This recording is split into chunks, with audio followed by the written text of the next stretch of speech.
কোনো বিশ্বাস নাই রে। অহংকার করো কিসের? বিশ্বাসটুকু বন্ধ হলে মাটির দেহ মাটিতে যাবে মিশে। আসসালামু আলাইকুম বন্ধু। ভালো আছেন? কি আর ভালো কয়ার, এই দুনিয়ার নীতিগুলি সব খারাপ। আমরা মানুষ সব খালি আমরা গর্ব করে বেড়াচ্ছি, আমার এত টাকা আছে, আমার এত বিঘা জমি আছে, আমার এখান আছে। কিন্তু একটা জিনিস ভাবেন মন, মানুষের কিছু নাই, নিজের বলতে কিছু নাই, আছে সব পরে। এটা মায়া একদিন ছাড়া যাওয়া হবে সব। কেন কইছি টাকা কথা?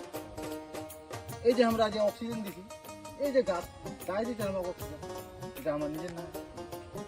জন্ম নিই অন্যজন জন্ম দিয়ে, আমার লেখাপড়া করি ওটাও আমার অন্যজন দিয়ে। এই যে যতদিন আমরা এই দুনিয়া যত টাকা টাকা পয়সা কামাই, এই ধন সম্পত্তি কামাই, বিলাই কামাই, এটাও ফের একদিন ভোগ করবো অন্যজন। আমার নিজের বলতে কিছুই নাই, খালি আমরা বেকার গর্ব করে বেড়াচ্ছি যে আমার এটা আছে, এটা আছে, ওইটা আছে, কিছু নাই। বিশ্বাসের কোনো বিশ্বাস নাই রে, অহংকার করো কিসের? বিশ্বাসের কোনো বিশ্বাস নাই রে, অহংকার করো কিসের? বিশ্বাসটুকু বন্ধ হলে মাটির দেহ মাটিতে যাবে মিশে। অর্থ সম্পদ টাকা পয়সা, অর্থ সম্পদ টাকা পয়সা করিও না বড়াই। মাটির তৈরি মানুষ আমরা, অহংকার করে লাভ নাই।